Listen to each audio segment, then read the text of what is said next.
ce geste de toi viendra mon secours.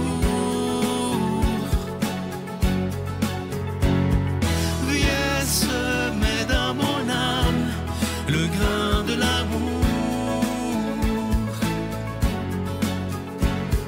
Je traverse un désert et je meurs de soif.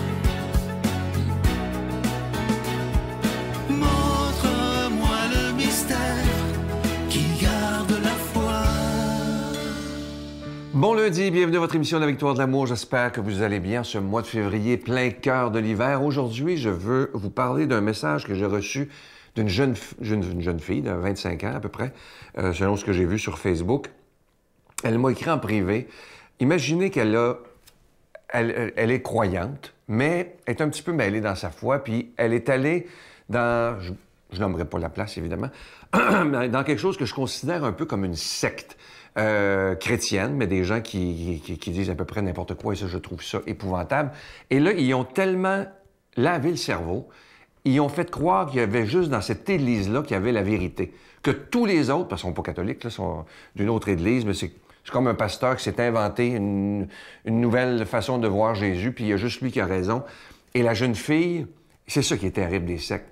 Elle est là depuis quelques années. Elle était toute jeune, adulte par contre. Et les seuls amis qu'elle a, ce sont les gens de l'Église, imaginez-vous. Parce que la face de l'Église que je vous parle, là, qui est très sectaire, parce qu'ils leur ont dit que ceux qui ne font pas partie de cette Église-là ne sont pas sauvés et sont des damnés. Imaginez-vous qu'on entend ça en 2025. Moi, si vous saviez comment ça me met hors de moi. Et là, cette jeune fille-là veut s'en sortir. Mais elle me demande conseil parce qu'elle dit, je ne sais pas, j'ai plus d'amis.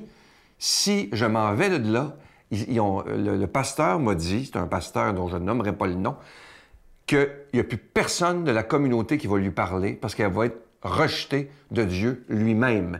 Pouvez-vous imaginer que quelqu'un ose dire ça? Et je sais qu'il y a de plus en plus de gens, à cause d'Internet, qui se font prendre. Moi, je vois des choses sur Internet qui...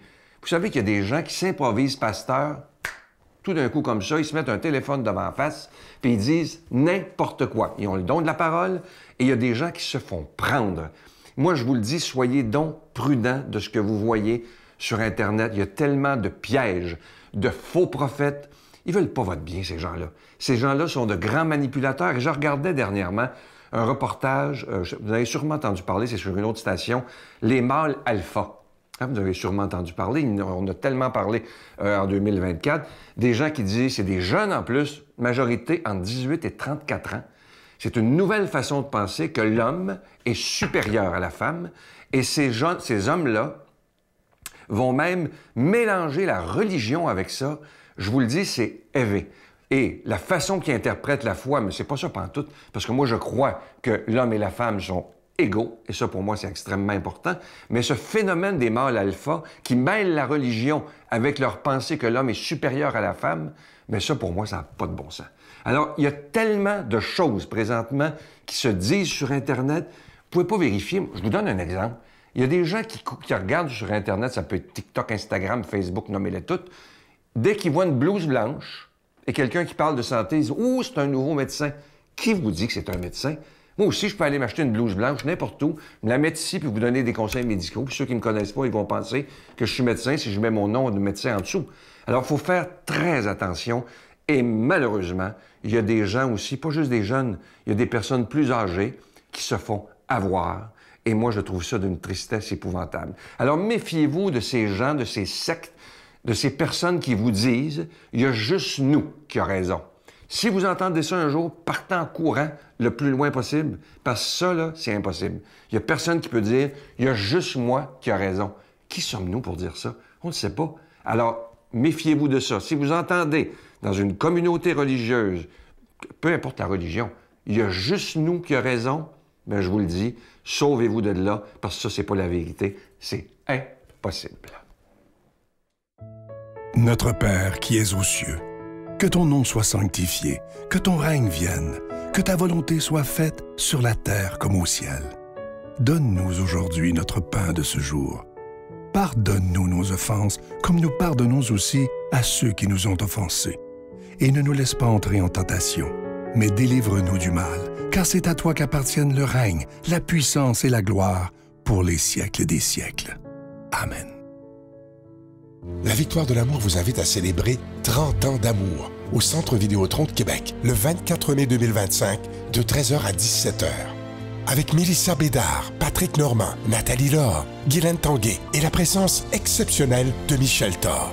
Témoignages et conférences avec Sœur Angèle, Dominique Bertrand, David Bernard, Christine Michaud, Martin Larocque, Claire Jacques, Victor et l'équipe de la Victoire de l'amour. Billets en vente maintenant sur lavictoiredelamour.org. Je suis tellement content de vous présenter, je vous en parle depuis un mois, de ce magnifique cœur de l'espoir. Vous savez, ce cœur en pierre d'agate verte qui est absolument magnifique. Ça vient avec la chaîne qui est en acier inoxydable, donc ça ne ternira pas. Si vous vous souvenez, il y a quelques années, on vous avait proposé le cœur bleu. Vous aviez été tellement content de ce bijou-là. Alors là, c'est la même chose. Donc, la pierre que vous voyez présentement, il n'y a pas de peinture dessus. C'est vraiment la pierre qui est de couleur verte. Et on dit que le vert, c'est la couleur de l'espoir et de l'espérance. Je vous rappelle également que ça vient avec la chaîne qui est en acier inoxydable. Donc, cette chaîne-là ne ternira pas. Il y a aussi cette magnifique carte de Marie. On en est fiers, je dois vous le dire. Elle est absolument magnifique. Et ça se donne vraiment bien en cadeau à quelqu'un pour qui les moments sont difficiles présentement, vit des moments d'incertitude, de maladie même, d'anxiété. Juste donner cette petite carte peut faire un bien énorme. Je vous rappelle que ces bijoux, les bijoux et la carte sont déjà bénis. Merci de tout cœur de ce que vous faites et de ce que vous ferez pour la Victoire de l'amour. Voici comment vous procurer ces cadeaux. Par la poste à la Victoire de l'amour, casier postal 120, succursale Boucherville à Boucherville, le J4B 5E6, ou par téléphone, par carte de crédit, du lundi au jeudi, de 8h à 17h, au 514-523-4433, ou à notre numéro sans frais, le 1-888-811-9291. Également sur notre site Internet, le www.lavictoiredelamour.org. Avec votre don, vous recevrez aussi un reçu pour fin d'impôt. Merci de donner des mains à la Providence. Merci d'investir dans votre foi.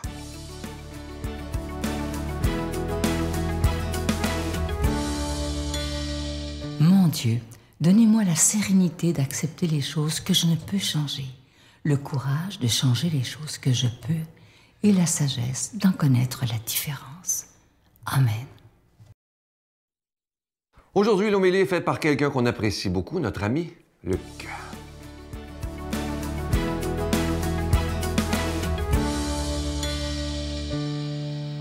Bonjour, merci d'être là. Merci pour votre belle fidélité à Jésus. Dans l'Évangile d'aujourd'hui, on va nous présenter Jésus qui va accomplir le miracle de la guérison d'un enfant, on est certain, épileptique.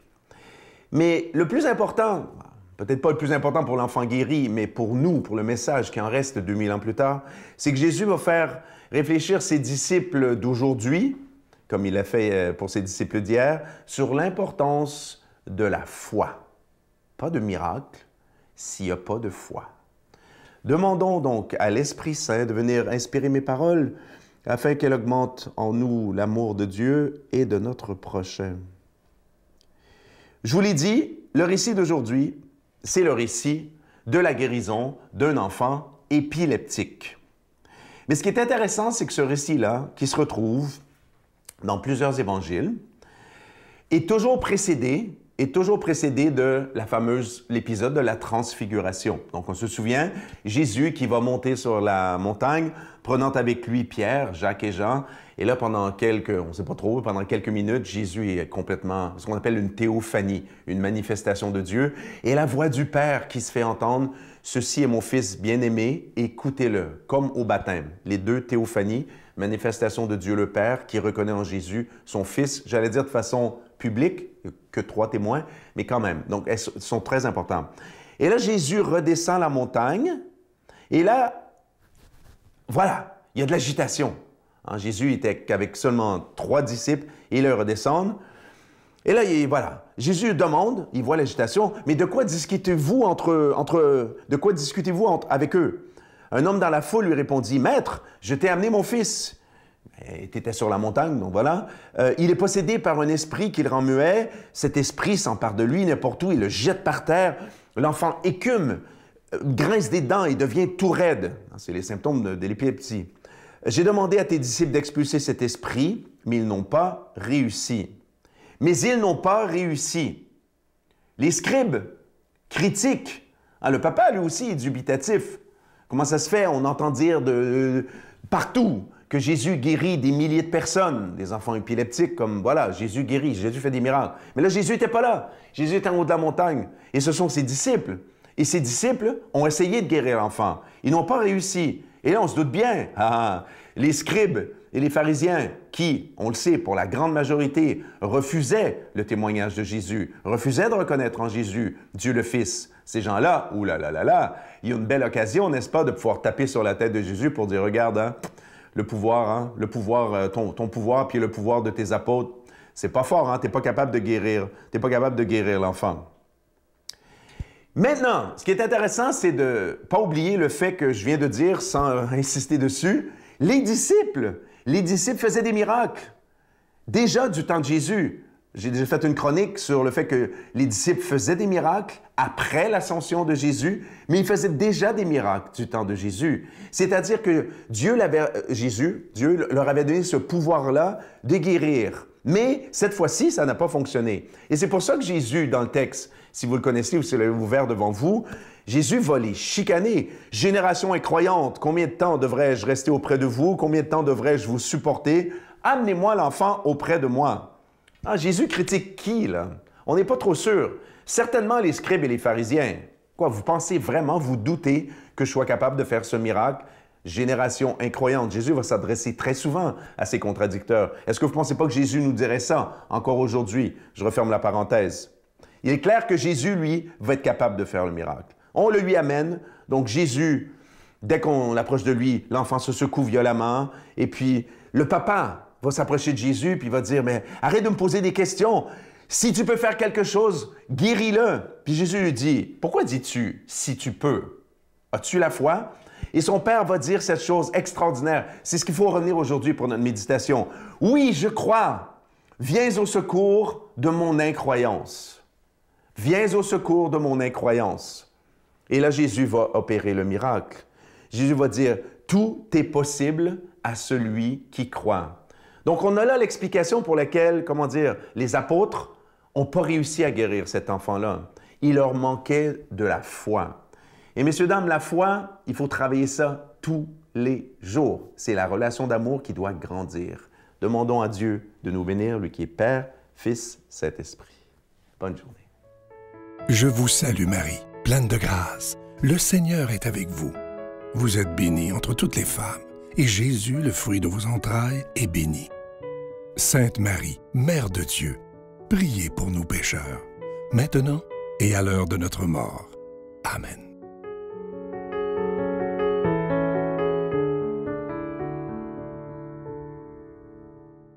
Je vous rappelle évidemment ce magnifique cadeau de février, le cœur en pierre d'agate vert. Vous voyez présentement à l'écran. Vous vous souvenez du bleu, il y a 2 ans, qui avait été un succès extraordinaire. Là, c'est la même chose, c'est pas de la peinture verte, c'est vraiment la pierre qui est verte, la pierre d'agate. Et ça vient avec la chaîne qui est en acier inoxydable. Ce bijou, il est déjà béni. Je vous rappelle, évidemment, je vous en parle régulièrement parce que là, ça s'en vient. Le 30e anniversaire de la Victoire d'amour qui aura lieu samedi, le 24 mai 2025. Je vous rappelle, au Centre Vidéotron de Québec, évidemment.